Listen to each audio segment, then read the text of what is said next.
안녕하세요. 오늘 저희는 여러분의 금융생활과 아주 밀접한 보험 관련 최신 소식 10가지를 좀 깊이 파헤쳐보려고 합니다. 좀 복잡해 보이는 뉴스들 많잖아요. 그 속에서 놓치면 안 될 핵심 정보, 그리고 그게 여러분께 어떤 의미인지 명확하게 짚어드릴게요. 바로 시작하죠. 네, 안녕하세요. 보험이나 금융 환경은 뭐랄까 계속 변하잖아요. 그래서 주요 이슈들을 꾸준히 따라가는 게 참 중요합니다.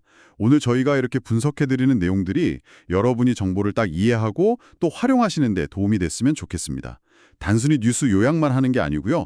각 사안이 왜 중요하고 또 여러분께 어떤 영향을 미치는지 거기에 좀 초점을 맞춰서 이야기 나눠보겠습니다. 네, 첫 번째는 많은 분들이 가입하신 거죠. 암보험 관련 소식인데요. 암 진단을 받았는데 보험사가 원래 약속한 금액의 일부만 주겠다. 이러면 정말 당황스러울 텐데요.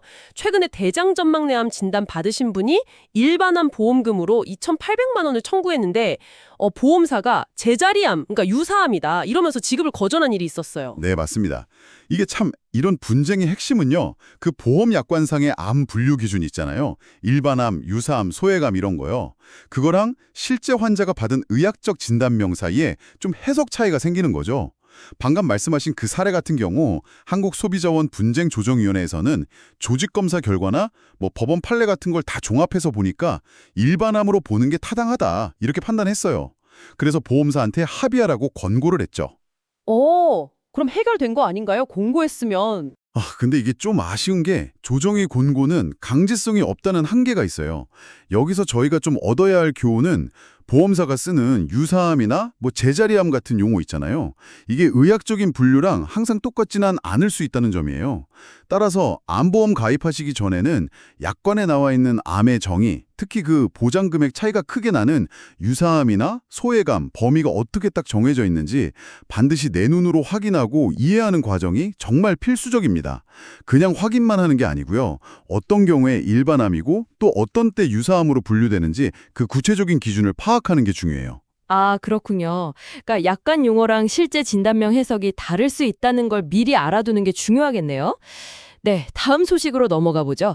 최근에 실손보험금 지급이 확 늘어난 항목이 있다면서요. 바로 하이프 시술인데요. 자궁근종 같은 거 치료하는 시술로 알려져 있는데 올 상반기에만 관련 보험금 지급액이 작년 같은 기간보다 45% 이상 급증했다는군요. 아니, 왜 이렇게 많이 늘어난 걸까요? 네, 그 하이프 시술이라는 게 초음파를 이용하니까 침습적이지 않다는 장점은 있는데요. 건강보험 적용이 안 되는 비급의 항목이라서 비용이 상당히 비싸요. 문제는 최근에 의학적으로 봤을 때 꼭 필요하지 않은 경우에도 시술이 권유되는 경향이 있다는 겁니다. 예를 들면 폐경기에 접어들어서 증상이 자연스럽게 나아질 가능성이 높은 여성분들한테도 권한다거나 아니면 필요 이상으로 너무 고가의 시술이 이루어지는 거죠. 심지어는 일부 병원에서는 진료 기록을 제대로 관리 안 하거나 아예 허위로 청구하는 사례까지 적발되고 있습니다. 단순히 특정 시술의 문제만이 아니고 관리 문제까지 엮여 있군요. 이게 그럼 소비자한테는 어떤 영향이 있을까요? 그렇죠. 이런 비급여 항목의 과잉 진료나 부적절한 청구가 늘어나면요. 결국에는 전체 실손보험 가입자들의 보험료 부담 증가로 이어질 수밖에 없어요. 그러니까 내가 받지도 않은 시술 때문에 내 보험료가 오를 수도 있다는 거죠. 따라서 이 비급여 치료를 고려하실 때는 이 시술이 정말 나한테 최선인지, 비용은 합리적인 수준인지 이런 걸 좀 따져보는 현명함이 필요합니다. 당장 편하다거나 병원에서 권유한다고 그냥 따르기보다는 내 상태에 맞는 치료인지 한 번 더 확인하는 것이 결국 나뿐만 아니라 다른 가입자 모두를 위한 길이다. 이런 인식이 중요합니다. 보험료 인상하고 직결될 수 있다니, 이거 그냥 넘길 문제는 아니네요. 다음은 보험 가입할 때마다 저희를 힘들게 하는 거죠. 두꺼운 약관 이야기입니다. 금융감독원장을 중심으로 이 복잡한 약관을 핵심 내용만 딱 담아서 두세 장으로 확 줄이자, 이런 논의가 진행 중이라고 해요. 정말 반가운 소식인데요. 네, 맞아요. 현재 보험 약관은 너무 방대하고 또 전문 용어가 많아서 사실 소비자가 내용을 제대로 이해하기가 어렵잖아요. 오히려 권리 찾기를 방해한다 이런 비판이 꾸준히 있었죠. 그래서 핵심 보장 내용이나 계약 해지, 환급 조건 같은 정말 필수적인 정보만 약관 본문에 남기고요. 그 외의 세부 사항은 감독당국에 제출하는 서류 같은 걸로 대체하자 이런 취지입니다. 특히 요즘 다 모바일로 금융거래 많이 하시니까요. 이런 환경에 익숙한 소비자들에게는 더 필요한 변화라고 할 수 있겠습니다. 와, 훨씬 간편해지겠네요. 근데 혹시 좀 우려되는 점은 없을까요? 너무 줄이다가 중요한 내용이 빠진다거나 뭐 그럴 수도 있지 않을까요? 아, 좋은 지적이십니다. 약관이 간결해지는 것 자체는 뭐 당연히 긍정적이죠. 근데 그만큼 정보의 밀도가 높아지고 좀 함축적으로 표현될 수 있다는 점도 생각해야 해요. 즉, 소비자가 스스로 자신의 권리나 의무를 더 명확하게 파악하고 확인해야 할 책임도 커진다. 이렇게 볼 수 있는 거죠. 앞으로는 그 두세 장짜리 핵심 약관이라도 그 내용을 더욱 꼼꼼히 읽고 이해가 안 되는 부분은 반드시 질문해서 확인하는 습관이 더 중요해질 겁니다. 정보 접근성은 높아지지만 이해의 깊이는 스스로 챙겨야 하는 시대가 오는 거죠. 아, 정보의 양이 줄어드는 만큼 질적인 이해가 더 중요해진다. 이런 말씀이시군요. 네, 다음은 고가주택 보유하신 분들 좀 관심을 가지실 만한 소식입니다. 12억 원이 넘는 아파트를 가진 분들도 그 집에 계속 살면서 매달 연금을 받을 수 있는 상품이 나왔다고요. 네, 하나은행에서 출시한 하나 더 넥스트 내 집 연금이라는 신탁 상품 이야기인데요. 기본적인 구조는 이렇습니다. 보유한 주택을 은행에 맡기고 신탁하고 그 집에 계속 살면서 그걸 담보로 매달 고정적인 연금을 받는 방식이에요. 금융권에서는 이게 처음 시도되는 형태고요. 1주택자는 물론이고 일시적 2주택자도 이용 가능하다고 합니다. 그리고 가입자가 만약 사망하시면 집값에서 그동안 받은 연금 총액을 빼고 남는 차액은 상속인에게 지급됩니다. 예를 들어서 시가 20억 원 아파트 소유자가 65세에 가입하면 월 360만 원 정도를 받을 수 있다고 하네요. 와, 집은 있는데 당장 현금 흐름이 좀 부족한 고령층에게는 상당히 솔깃한 대안이 될 수 있겠는데요. 근데 좀 고려해야 할 점은 없을까요? 그렇죠. 고가 주택을 활용해서 새로운 노후 소득을 확보하는 채널이라는 점은 분명 매력적입니다. 하지만 이게 주택을 신탁하는 방식이니까 소유권 변동에 따른 세금 문제라든가 아니면 앞으로 집값이 어떻게 될지 모르는 변동성, 그리고 대출 이자율 같은 고려해야 할 변수가 많아요. 또 기존에 있던 주택담보대출이나 주택금융공사의 주택연금하고 장단점을 좀 면밀히 비교해보고 본인 상황에 가장 유리한 선택을 하는 게 중요합니다. 단순히 월 수령액만 볼 게 아니라는 거죠. 전체적인 구조와 조건을 잘 따져봐야 합니다. 네, 새로운 방식인 만큼 진짜 꼼꼼한 비교 분석이 필수적이겠네요. 아, 좀 안타깝고 충격적인 소식도 있습니다. 외제차 알보금을 갚으려고 여자친구 명의로 생명보험을 가입시킨 뒤 살해하고 보험금 5억 원을 타내려 한 19세 청년이 검거됐다는 소식이에요. 다행히 미수에 그쳤다고는 하는데요. 아, 정말 비극적인 사건이죠. 이게 보험금을 노린 범죄의 아주 극단적인 형태를 보여주는 동시에 생명보험 가입할 때 보험 수익자 지정이 얼마나 중요한지를 다시 한번 생각하게 합니다. 가해자는 피해자에게 일부러 접근해서 신뢰를 쌓은 뒤에 자기 자신을 수익자로 하는 보험에 가입하도록 유도하고 범행을 계획한 거죠. 근데 보통 연인이나 가족끼리는 서로를 수익자로 지정하는 경우가 많지 않나요? 물론 일반적이긴 한데요. 이 사건은 그 과정 자체가 기만적이었다는 게 문제입니다. 특히 다른 사람이 보험 가입을 막 적극적으로 권유하면서 특정인을 수익자로 지정하라고 요구할 때는 그 의도를 좀 신중하게 생각해 볼 필요가 있어요. 보험은 기본적으로 예상치 못한 위험에 대비하기 위한 거지 누군가의 이익을 위해서 이용되어서는 안 됩니다. 생명과 관련된 보험 계약에서는 보험 계약자, 피보험자, 보험 수익자의 관계, 그리고 각자의 권리와 의무를 명확히 인지하고 본인의 의사에 따라 신중하게 결정해야 합니다. 보험사들의 경영 전략 차이를 좀 살펴보겠습니다. 대부분의 손보사들이 대출 자산을 늘리면서 수익 확대를 꾀하고 있는데 유독 메리츠화재랑 현대해상은 반대로 대출을 줄이고 있다고요. 이유가 뭘까요? 네, 이게 각 회사가 처한 내부 사정이나 위험관리 전략이 좀 다르기 때문인데요. 메리츠화재 같은 경우는 그 특정 대기업 홈플러스 관련 대출에서 연체율 이슈가 좀 발생하면서 기업 대출 확대에 신중한 태도를 보일 수밖에 없는 상황이고요. 현대해상은 또 다른 이유가 있는데 보유 자산과 부채의 만기 구조가 안 맞는 것, 이걸 듀레이션 갭이라고 하는데요. 이 관리가 중요한 이슈입니다. 쉽게 말해서 나중에 보험금을 지급해야 할 시기랑 현재 운용하는 자산의 만기가 잘 맞지 않는 상황에서 장기 대출을 들리면 이 불균형이 심화될 수 있다는 거죠. 그래서 자본 건전성에 부담이 될 수 있다. 이런 판단을 하는 걸로 보입니다. 듀레이션 갭이요? 조금 더 쉽게 설명해 주실 수 있나요? 네. 보험사는 미래에 지급해야 할 보험금, 이게 부채잖아요. 그리고 현재 투자해서 굴리고 있는 돈, 이게 자산이고요. 이 부채와 자산의 만기를 비슷하게 맞춰야 안정적으로 운영할 수 있어요. 예를 들어서 10년 뒤에 큰 돈을 내줘야 하는데 지금 가진 돈을 20년짜리 장기 대출로 묶어두면 나중에 현금 흐름이 꼬이겠죠. 이런 만기 차이를 듀레이션 갭이라고 부르는데 현대해상은 바로 이 갭을 관리하기 위해서 대출 자산 확대에 좀 보수적인 입장을 취하는 거다. 이렇게 해석할 수 있습니다. 반면에 삼성화재, DB손보, KB손보 같은 다른 대형사들은 상대적으로 이런 부담이 덜하거나 아니면 다른 방식으로 관리하면서 기업 대출 중심으로 규모를 키워서 수익성을 높이려는 전략을 쓰고 있는 거죠. 아, 그러니까 자산하고 부채의 만기 관리 전략 때문에 대출 운용 방식이 달라지는 거군요. 그럼 이런 전략 차이가 소비자한테는 어떤 의미가 있을까요? 뭐 당장 소비자에게 직접적인 영향은 없겠지만요.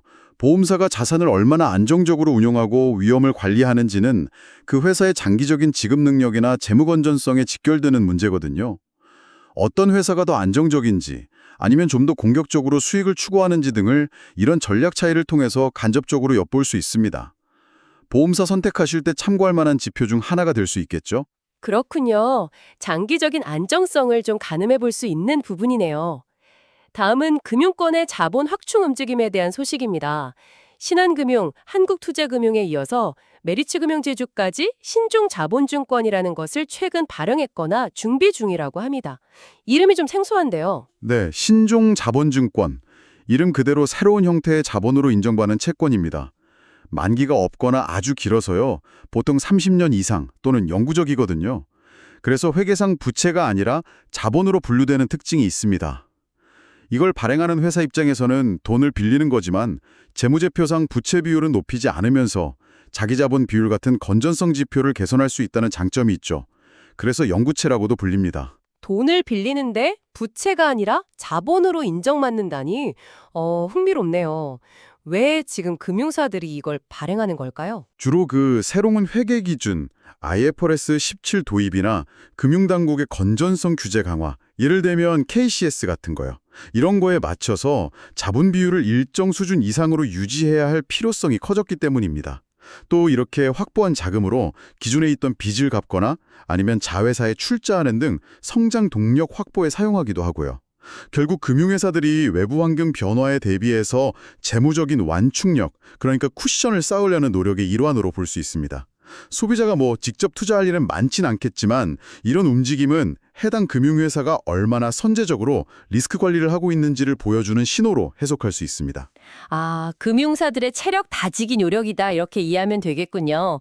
이번에는 손해보험업계 실적 관련 소식입니다. 삼성화재, DB손해보험, 메리츠화재 이 3사가 아주 오랫동안 연속 흑자를 기록하면서 톱3 자리를 굳건히 하고 있다는 소식입니다. 네, 정말 대단한 기록인데요. 삼성화재는 최근 102분기, 그러니까 25년이 넘는 기간 동안 단 한 분기만 빼고 전부 흑자를 냈습니다.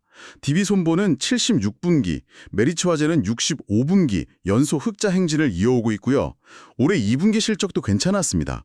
비록 상반기 전체 보험사 순이익은 작년보다 좀 줄긴 했는데요. 이건 주로 회계제도 변경 효과 때문이고요.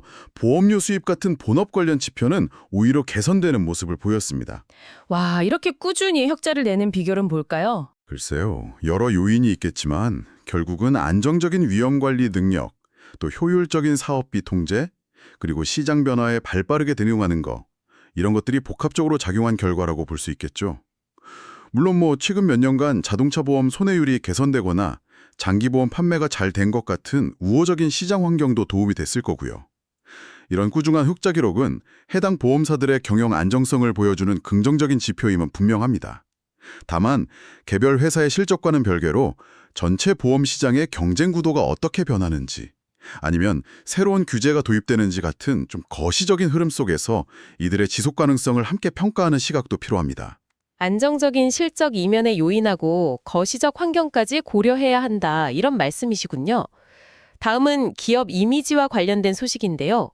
현대해상이 창립 70주년을 맞아서 배우 이정재 씨를 모델로 새로운 PB 광고를 선보였다고 합니다. 어떤 내용을 담고 있나요? 네, 이번 광고의 핵심 메시지는 70년간 함께해준 고객에 대한 감사, 이거예요. 광고 영상을 보면 갓 태어난 아기부터 시작해서 학창시절, 사회 초년생, 그리고 은퇴 후에 새로운 삶을 시작하는 60대까지 다양한 고객들의 평범하면서도 소중한 일상의 순간들을 이렇게 보여주더라고요. 이걸 통해서 현대해상이 고객의 삶 속에서 늘 함께 해왔고 앞으로도 든든한 동반자가 되겠다. 이런 약속과 감사의 마음을 전달하고 있습니다. 특히 올해 발표한 70주년 슬로건 Sincerely Yours, 그러니까 진심을 다해 당신을, 이거랑 연결해서 브랜드의 진정성을 좀 강조하려는 의도가 엿보입니다. 보험회사가 이렇게 좀 감성적인 광고를 하는 이유는 뭘까요? 그게 보험 상품 자체가 사실 눈에 보이지 않는 약속을 파는 거잖아요. 그렇기 때문에 고객과의 신뢰 구축이 무엇보다 중요합니다. 이런 광고는 단순히 상품 정보를 전달하는 걸 넘어서 회사가 고객의 삶을 중요하게 생각하고 장기적인 관계를 맺고 싶어 한다는 메시지를 전달함으로써 브랜드 이미지와 신뢰도를 높이려는 전략이죠.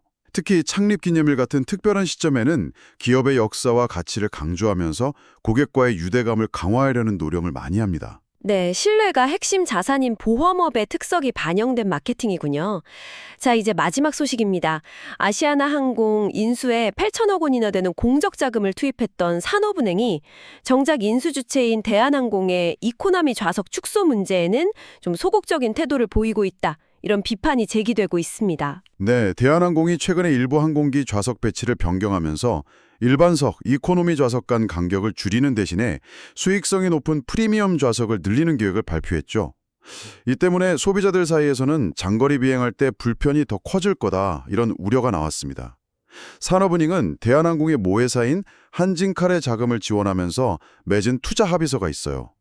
여기에 따라서 합병 이후 통합항공사의 경영 전반에 대해 감시하고 주주로서 목소리를 댈 권한과 책임이 있습니다. 그런데 왜 비판이 나오는 건가요? 제 역할을 제대로 못하고 있다는 건가요? 네, 비판의 요지는 그겁니다. 국민 세금이 투입된 만큼 합병 이후에 소비자 편익이 나빠지지 않도록 적극적으로 견제하고 감시해야 하는데 이번 자석 문제에 대해서는 사실상 침묵에 가까운 태도를 보이고 있다는 점이죠. 공정거래위원회도 이 문제가 과거 기업결합 승인할 때 부과했던 소비자 후생 저해 행위 금지 조항 위반 소지가 있는지 들여다보고 있는 것으로 알려졌습니다. 거대 항공사가 탄생하는 과정에 투입된 공적 자금이 과연 제대로 관리되고 있는지, 그리고 그 합병의 결과가 소비자에게 불리하게 작용하지는 않는지에 대해서 지속적인 사회적 관심과 감시가 필요한 대목입니다. 네, 공적 자금 투입의 책임 그리고 소비자 권익 보호라는 두 가지 측면에서 계속 지켜봐야 할 문제군요. 자, 오늘 암보험금 분쟁부터 시작해서 실손보험 이슈, 약관 간소화, 또 새로운 연금 상품, 보험사의 경영 전략과 재무 건전성, 그리고 항공사 합병 관련 문제까지 정말 폭넓은 주제를 다뤄봤습니다. 맞습니다. 이게 하나하나 떼어놓고 보면 다 별개의 뉴스 같지만요. 자세히 들여다보면 전부 소비자인 여러분의 권리, 비용 부담, 그리고 노후 준비 같은 금융생활 전반하고 다 연결돼 있거든요. 약관이 간소화되면 어떤 점을 더 주의 깊게 봐야 하는지, 아까 하이프 시술 사례처럼 비급여 항목 관리가 왜 중요한지, 또 보험사의 재무 전략이 나의 보험금 지급 능력과 어떻게 연관되는지 이런 것들을 이해하는 게 중요하죠. 그렇죠. 이 모든 정보를 종합해 볼 때 앞으로 보험을 생각하거나 관리할 때 우리 스스로에게 던져봐야 할 핵심 질문은 뭘까요? 보험사의 광고나 평판, 심지어 재무 상태 같은 외부 정보도 물론 중요합니다. 하지만 가장 근본적인 질문은 이거 아닐까요? 내가 가입한 이 보험이 정확히 무엇을, 어떤 조건 하에서 얼마만큼 보장해 주는지 나는 명확히 알고 있는가? 그리고 만약에 무슨 일이 생겼을 때 보험금을 청구하는 절차는 어떻게 되는가? 어쩌면 지금 당장 서랍 속에 넣어둔 보험증권을 한번 꺼내서 찬찬히 읽어보는 시간이 필요할지도 모르겠습니다. 내가 매달 내는 보험료가 어떤 약속을 담보하고 있는지 그 약속의 구체적인 내용을 다시 한번 확인해 보시는 건 어떨까요? 네, 가장 기본이지만 또 가장 중요한 질문이겠네요. 오늘 저희가 준비한 이야기는 여기까지입니다. 다음 시간에도 여러분께 꼭 필요한 정보와 깊이 있는 분석으로 찾아뵙겠습니다.